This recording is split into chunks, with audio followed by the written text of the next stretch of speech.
but, à un moment donné, c'est d'essayer d'apporter concrètement des éléments de réponse avec notre connaissance actuelle qui est la science. Exactement. Alors évidemment, pour eux, c'est un peu plus compliqué que les expériences que chacun peut vivre. C'est un peu ça, Florent Martin. On préfère retenir notre jugement plutôt que de faire des déclarations arbitraires. C'est-à-dire quand je ne sais pas, moi, et pour le coup, vraiment, on ne sait pas pour la réincarnation, enfin, les plus grands experts qui ont essayé de faire des études rigoureuses sont aussi réservés sur leurs conclusions. Quand on ne sait pas, on préfère dire « je ne sais pas » plutôt que d'avancer des explications arbitraires pour lesquelles on ne peut rien attester. En l'occurrence, quand j'écoute en fait les différents intervenants de l'émission ici, on pourrait vous mettre dans une salle et puis causer de la réincarnation. Tout ce que vous avez à apporter, ce sont des explications arbitraires auxquelles on choisit de croire ou de ne pas croire. Et c'est très bien, à partir du moment où on reste dans le domaine de la croyance. Vous pouvez dire je crois pas, il n'y a juste aucun problème là-dessus.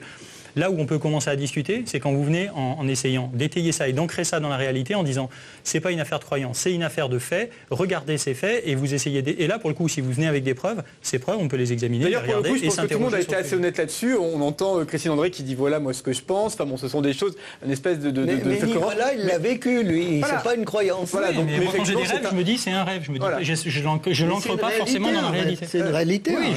Oui, je nie pas. Mais quand je rêve que... En tout cas, ce qu'on peut dire, c'est que pour le cas de Nicolas, si c'est un rêve ou une ancienne vie, peu importe, on peut dire que ça vous a aidé, en tout cas aujourd'hui. Donc après, le résultat est là. Maintenant, qu'est-ce que c'était? C'est la grande question. Des sceptiques, il y en a beaucoup.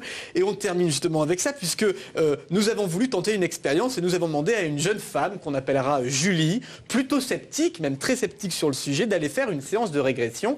Régis Messonnier est un médium français. Il a pratiqué de nombreuses séances de régression et a même écrit plusieurs ouvrages à ce sujet. Il a accepté de recevoir Julie. Je ne vous en dis pas plus pour l'instant. Regardez. Régis Messonnier est médium. Il est spécialisé dans les régressions et dit pouvoir aider les gens à découvrir leurs vies antérieures. Je travaille depuis à peu près une quinzaine d'années sur les vies antérieures, les recherches dans les vies antérieures. Ma maman, c'est elle qui m'a initié à faire les recherches dans les vies antérieures en mettant les gens sous une forme de relaxation profonde, une sorte de semi-hypnose, donc où la personne est consciente en même temps. Nous avons voulu suivre une de ces séances dites de Rebirth. Julie est cadre dans une entreprise industrielle et a accepté de se prêter à l'expérience. Pour la première fois, elle va vivre une séance de régression. J'ai toujours eu des doutes sur la réincarnation parce qu'il paraîtrait, je ne connais pas la hiérarchie entre l'homme et l'animal par exemple. Je vais partir bêtement du principe que l'animal est en dessous de l'homme dans la progression supposée de la réincarnation. Et comme il faut être bon pour progresser, je me dis si j'ai fui un ver de terre, comment être un bon ver de terre pour progresser? À partir de là, on a une logique qui fait que j'ai un peu de doute. Je suis un peu sceptique sur tout cela, moi, donc je ne suis pas une cliente facile. Le lieu de rendez-vous est fixé dans un hôtel parisien. Régis Messonnier et Julie ne se sont jamais rencontrés auparavant. C'est dans une pièce propice à la relaxation que la séance va se dérouler. Après lui avoir donné une pierre dans chaque main et lui avoir bandé les yeux, le médium commence par focaliser l'attention de Julie sur ses chakras. Du premier, le chakra de base qui se trouve entre l'anus et le sexe, vous me dites simplement la couleur qui vous vient là à l'esprit. Bleu. Très bien, on va imaginer ce point énergétique rouge. Au dernier. Et le coronal au-dessus de la tête, sur le crâne, pareil, la couleur qui vous vient là à l'esprit. Toujours blanc. D'accord, alors celle-là on peut l'imaginer ou sinon violette, une belle couleur violette. Ensuite, la séance de régression débute. Régis fait remonter petit à petit les souvenirs de la vie de Julie, en commençant au matin même de la séance. Maintenant, vous allez vous voir ce matin. Vous vous levez comme une caméra qui vous regarde. Voilà, ça y est, ce matin, vous vous levez. Oui. Ça y est, comment vous vous sentez là? Sereine, un petit peu anxieuse? Voilà, au moment de... Sereine. Sereine, très bien. Pour arriver au jour de sa naissance. Maintenant, nous allons remonter juste à la naissance. Vous êtes dans le ventre de votre maman et au moment de cette naissance. Voilà, au moment de sortir du ventre de votre maman. Ça bloque. Où ça? Au niveau de la tête, des épaules? Au niveau de la tête. D'accord, ça y est, on y est? On est dehors? Oh oui. Ça y est, on sort. Ça y est? Voilà. Très bien. Arrive enfin le moment où le médium invite Julie à parler de ses vies antérieures. On va aller voir une autre vie, toujours sur Terre, en tant qu'être humain, une autre vie que vous avez vécue avant la vie d'aujourd'hui, avant toujours cette vie d'aujourd'hui. Voilà, l'endroit, le lieu. Vous êtes où là? Je suis à New York. Je suis un personnage mafieux, quelque chose de criminel. Ah, un peu dur. Il est armé, il cherche un enfant. Oui. J'ai l'impression, un enfant. Donc c'est plutôt un policier qui doit récupérer un enfant. Même si c'est un homme, vous ressentez qu'il peut faire partie de vous dans votre façon d'être aujourd'hui, dans sa façon d'être, dans sa personnalité. Vous pourriez avoir un peu de lui, à cet homme, aujourd'hui, vous, en vous. Vous le ressentiriez pas ça un petit peu ou pas? Si, pourquoi pas. Si, au sens où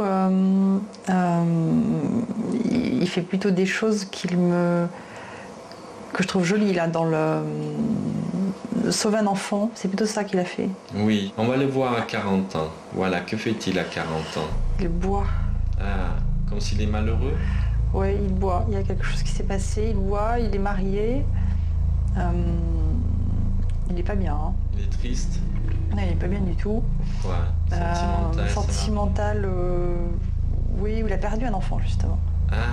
Je crois qu'il a perdu quelque chose de très précieux, donc il n'y a plus grand chose à faire là. Très bien, on va le libérer. Voilà, on le libère bien, ça y est. Ah oui. Voilà. Et vous allez respirer profondément 3 fois. Voilà, vous respirez bien 3 fois profondément.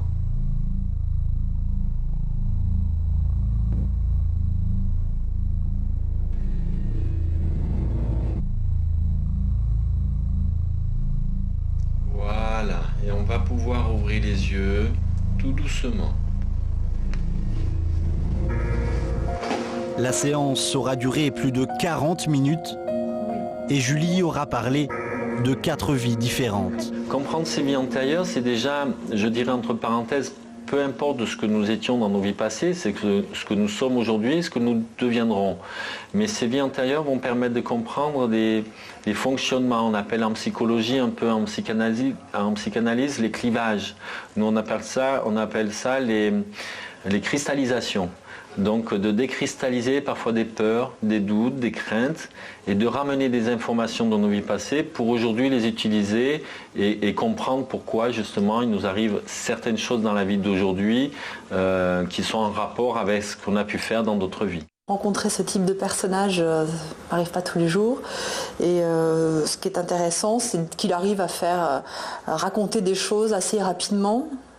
Maintenant, je suis un peu dans le doute parce que j'ai pas du tout été perdu conscience et j'avais toute lucidité sur ce que je disais. Est-ce que ça s'appelle voir des vies passées? Je sais pas. Alors voilà, on vient de voir Julie qui s'est prêtée au jeu. Alors à la fin, effectivement, elle n'est pas complètement convaincue. Elle a pu dire des choses. On a entendu là très peu. Il y a eu 40 minutes de séance. Elle a dit beaucoup de choses. À la fin, elle doute encore. Des personnes comme celle-ci, vous en avez beaucoup qui viennent vous consulter, Jean-Francis Collard, et qui ressortent, j'allais dire, aussi dans le doute, comme ça? Non, on ne ressort pas dans le doute, mais moi je prends une personne sur 3. Hein. Il ne faut pas croire que la personne qui vient par curiosité mentale, ça ne m'intéresse pas, vous comprenez? Elle s'est prête au jeu, c'est-à-dire qu'elle a quand même essayé de... Oui, mais alors ce qui est intéressant, c'est qu'elle dit « je n'ai pas perdu conscience ». Parce qu'il faut être clair sur l'hypnose. Il y a l'auto-hypnose, il y a l'hypnose ericksonienne. Pour moi, il y a hypnose quand il y a perte de